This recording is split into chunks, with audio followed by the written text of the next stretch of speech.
in the air. That's going, won't be enough. And admired by his partner, চিরতরে বাদ তাওহিদ হৃদয়, শ্রীলঙ্কাকে হারাতে সাব্বির রহমানকে দলে নিল বাংলাদেশ। দর্শক, এশিয়া কাপে সব সময়ই ভিন্ন মাত্রার উত্তেজনা তৈরি করে বাংলাদেশ ও শ্রীলঙ্কার লড়াই। সাম্প্রতিক বছরগুলোতে এই দুই দলের ম্যাচ এশিয়ার ক্রিকেটে তৈরি করেছে এক নতুন রাইভালরি। হংকংয়ের বিপক্ষে জয় দিয়ে দারুণ সূচনা করেছে টাইগাররা, তবে পরবর্তী ম্যাচে তাদের অপেক্ষায় আরও বড় চ্যালেঞ্জ শক্তিশালী শ্রীলঙ্কা। আগামী 13 সেপ্টেম্বর রাত 8:30 মাঠে নামবে দুই দল। ক্রিকেট বিশ্লেষকদের মতে এই ম্যাচই মূলত নির্ধারণ করবে বাংলাদেশ সুপার 4-এ উঠতে পারবে কিনা। ভারতের সাবেক ব্যাটার ওয়াসিম জাফর মনে করেন, বাংলাদেশ যদি শ্রীলঙ্কাকে হারাতে পারে তবে নিশ্চিতভাবেই তারা সুপার 4-এ জায়গা করে নেবে। বাংলাদেশ ও শ্রীলঙ্কার লড়াই বরাবরই নাটকীয়তায় ভরপুর। 2018 সালের নিদাহাস ট্রফি থেকে শুরু 2023 সালের ওয়ানডে বিশ্বকাপে অ্যাঞ্জেলো ম্যাথিউসের টাইমড আউট ঘটনাটি যেন আগুনে ঘি ঢেলেছে। এবারও ম্যাচের আগে বাড়তি উত্তেজনায় স্পষ্ট।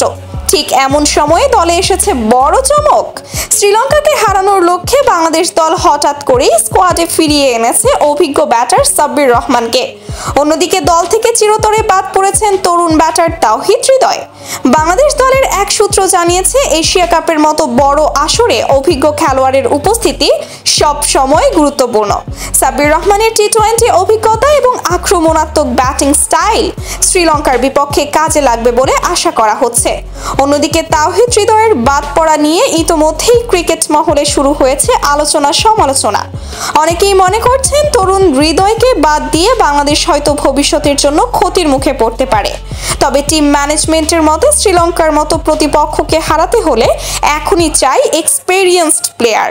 এদিকে সামাজিক যোগাযোগ মাধ্যমে ভক্তরা বিষয়টি নিয়ে বিভক্ত।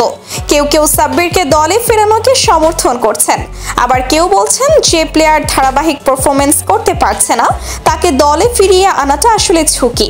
সব মিলিয়ে বাংলাদেশ বনাম শ্রীলঙ্কার ম্যাচের আগে সাব্বির রহমানের প্রত্যাবর্তন আর তাওহিদ হৃদয়ের বিদায় দুটোই ম্যাচটিকে ঘিরে বাড়তি আলোচনার জন্ম দিয়েছে।